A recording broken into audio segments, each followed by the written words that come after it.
Welcome home to philosophy, where we wonder about everything and anything is possible. Hi, I'm Dr. Robert Corey, the Laughing Philosopher. Life is complicated. The world is complicated, and you are complicated. Figuring out how to live a happy, meaningful life, guided by wisdom and reason, is not easy. Is life a game? What is love? Should I fear death?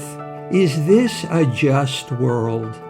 Almost from the moment of birth, you've been told how to behave, how to fit in, and how to fulfill other people's expectations. You fear that you will lack importance or cease to exist in the lives of others if you think for yourself and question the rules and roles you've been told define you. Wisdom and reason will remove this illusion so you can live authentically in the world around you, find your true purpose, and become your real self. Welcome to episode number 106. The Anatomy of Belief. Why do smart people believe stupid things? Smart people can be stupid. They believe absurd, weird, and crazy things.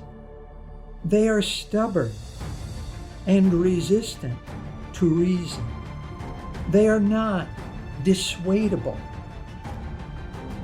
Dietrich Bonhoeffer was a philosopher and anti-Nazi dissident, a vocal opponent of Adolf Hitler's dictatorship.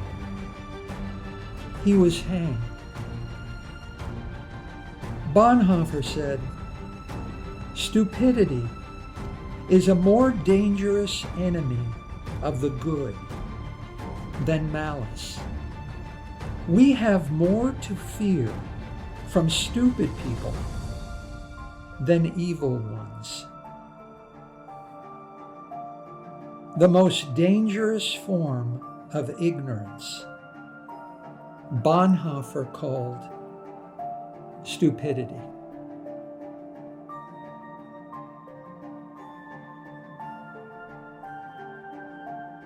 Who are you? What are you? Imagine you are forced to explain yourself and your life in just a few sentences.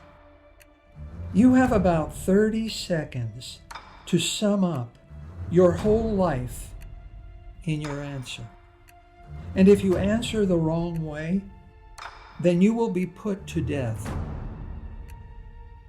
In the New Testament of the Christian Bible, in the Gospel of John, in chapter 18, verse 38, Jesus finds himself in exactly the same situation. The governor of the Roman province questions Jesus. "You are a king then," said Pontius Pilate. Jesus answered, "In fact, the reason I was born and came into the world is to testify to the truth. Everyone on the side of truth listens to me."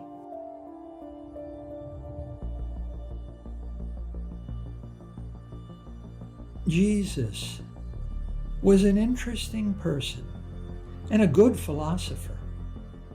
The truth was really important to him. So important that he explained his mission in life as knowing the truth, telling the truth, and teaching the truth. Living in a Christian society, we want to believe this also is true about ourselves. We want to believe about ourselves that we normally look for and try to find the truth about things. We believe that we are naturally equipped lie detectors. We believe that we are good both at evaluating the honesty and reliability of other people and the truth or falsity of what we are told. We believe that we know what truth is, and our beliefs are justified because they are true. We believe only what is true.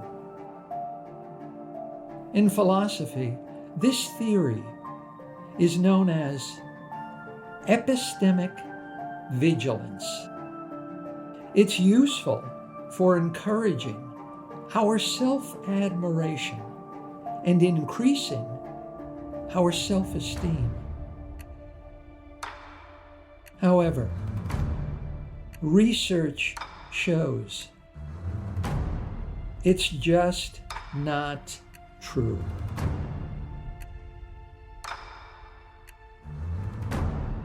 Research shows that we don't really care about the truth.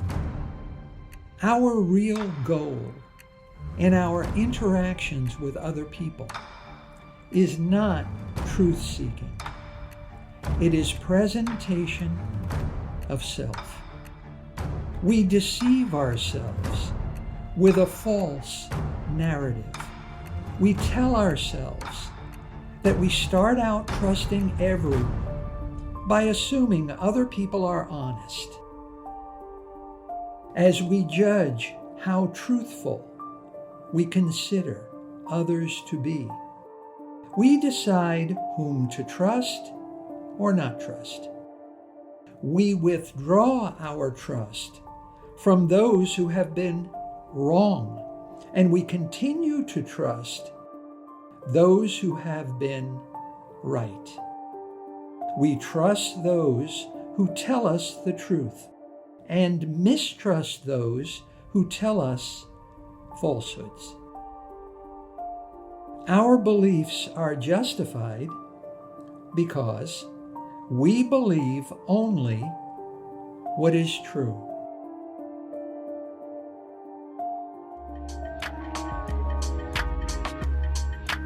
To the philosopher Joseph Schieber, there is a fatal defect in this narrative.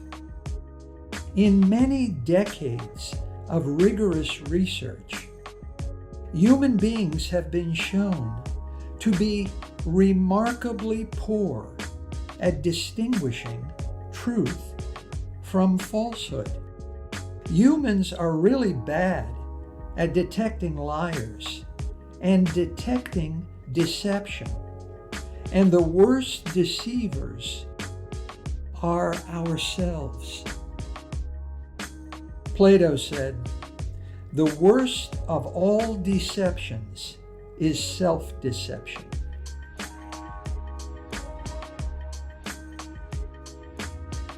We wrongly think that someone with a pleasant face is honest.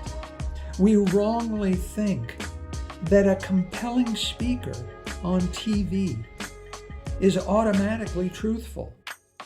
Our reverence for the printed word leads us to wrongly think that someone who wrote a book must be, by definition, honest and trustworthy. We wrongly think that a billionaire is worthy of belief, when in reality, neither wealth nor fame, power, and prestige is a reliable indicator of truthfulness.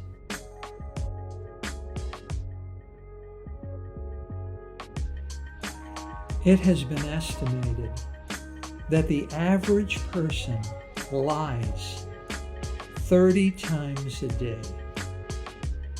As a motivational device, Lying has many advantages in helping you to motivate others to do what you want.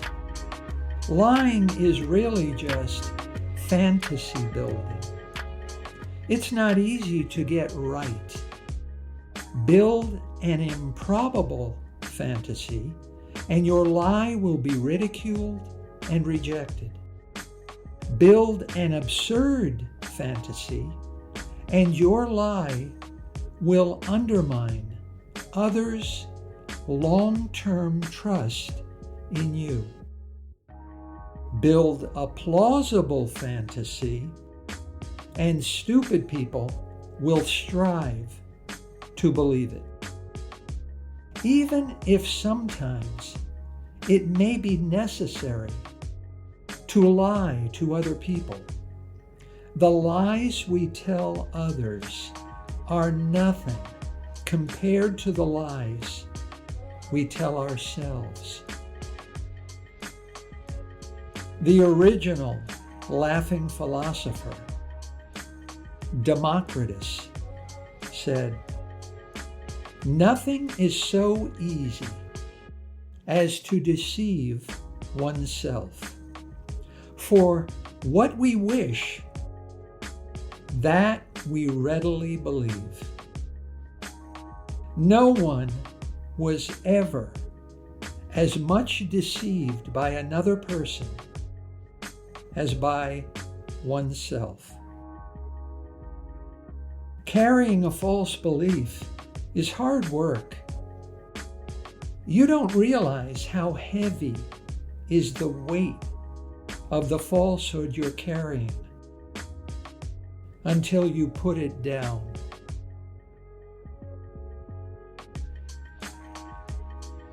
What justifies a belief? A belief is justified not because it's true, but because it's consistent and fits with our other beliefs. Beliefs are not facts. Beliefs are not proof. Beliefs are not evidence. Beliefs are just claims. Some claims are true, others are not. Beliefs don't need to be true to be believed. Beliefs just need to make sense within the wider web of one's other beliefs. Truth has nothing to do with what we believe. If it fits within our web of other beliefs, then we believe it.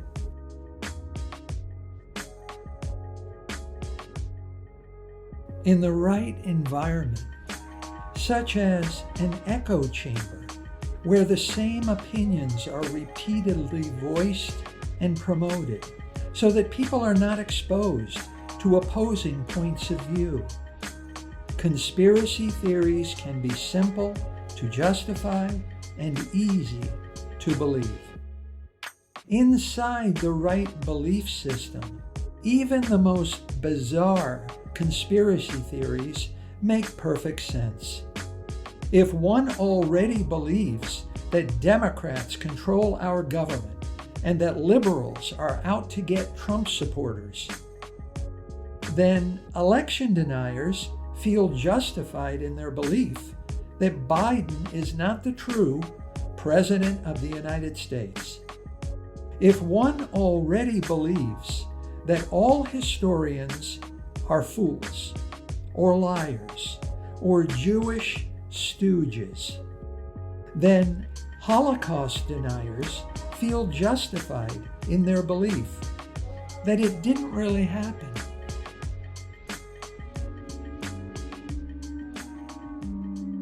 We don't believe as we do because we think our beliefs are true. We believe what we believe because they fit neatly inside our whole structure of present beliefs. We don't search for the truth and only believe what we find. Aristotle said, "It is the mark of an educated mind to be able to entertain a thought without accepting it, even though it gives us emotional and even spiritual satisfaction, to believe that we vigilantly examine and evaluate the truth or falsity of different ideas and values before adopting and believing in them. It's just not true. Even though it makes us feel really good about ourselves to believe that we are impartial and objective and receptive to new ideas and arguments, we are neither open-minded nor persuadable. If we wish it were true, and if it fits neatly inside our belief system, then we readily believe it. Nothing is so easy as deceiving oneself. To be believed, any opinion about the world, either true or false, just needs to be consistent with our web of other beliefs, both true and false. People don't normally look for and try to find the truth about things. In philosophy, this theory is known as coherentism, and it explains Bonhoeffer's form of stupidity.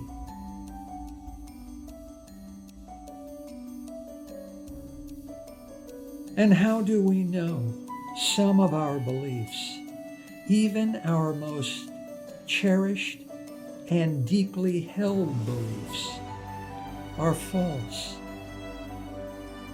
Simply because no one is infallible and inerrant. Everyone can be deceived and mistaken.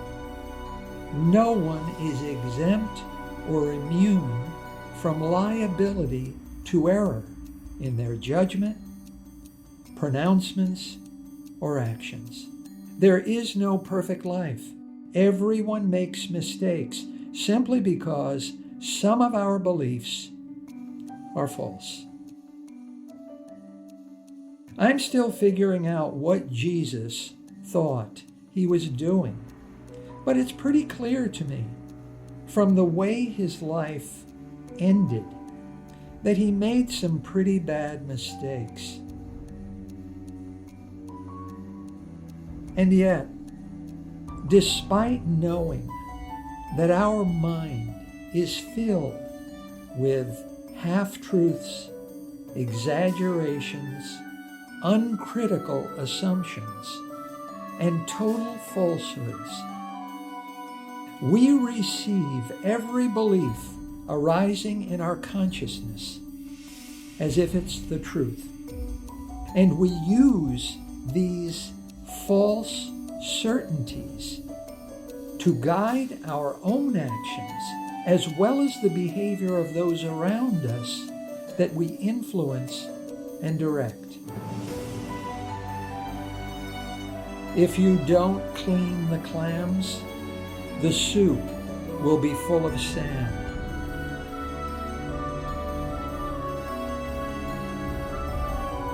If the truth was as important to Christians as it was to Jesus, we would be busily fact-checking and rejecting conspiracy theories and other nonsense we see, hear, and read online. But we don't. We agree if our neighbors agree. We repeat what our friends repeat. We believe what our tribe believes, whatever you conceive your tribe to be.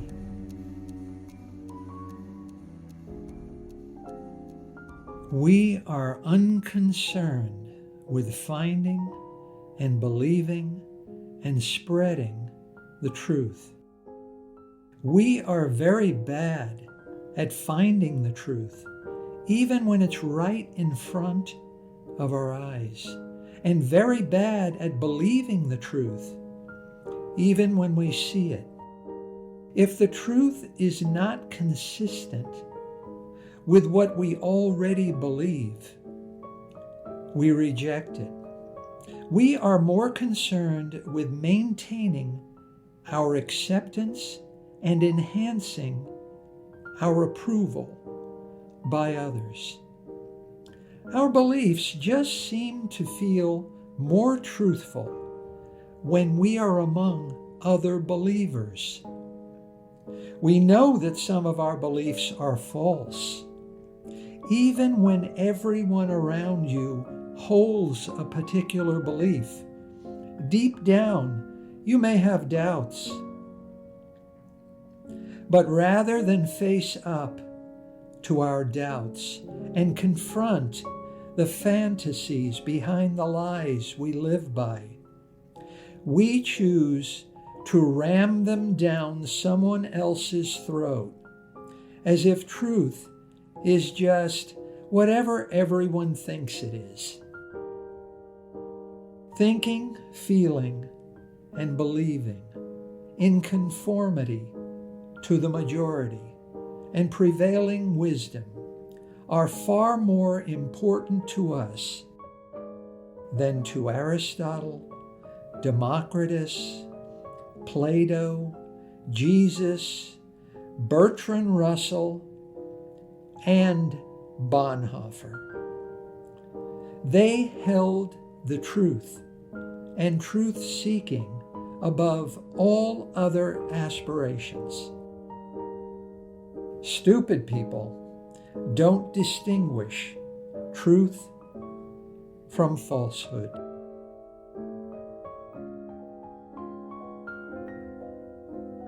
Wittgenstein said, "A man will be imprisoned in a room with a door that's unlocked and opens inwards, as long as it does not occur to him to pull rather than push. Nothing is so difficult as not deceiving oneself. You don't have to be a prisoner of false certainties.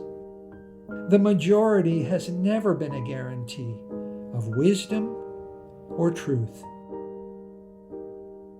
The majority killed Socrates. The majority condemned Jesus. The majority voted for Hitler. The majority once believed the sun orbits the earth and human slavery is moral. Think for yourself. Believe nothing that does not agree with your own reason, experience, and good sense. Don't be stupid. Be smart. Pull rather than push.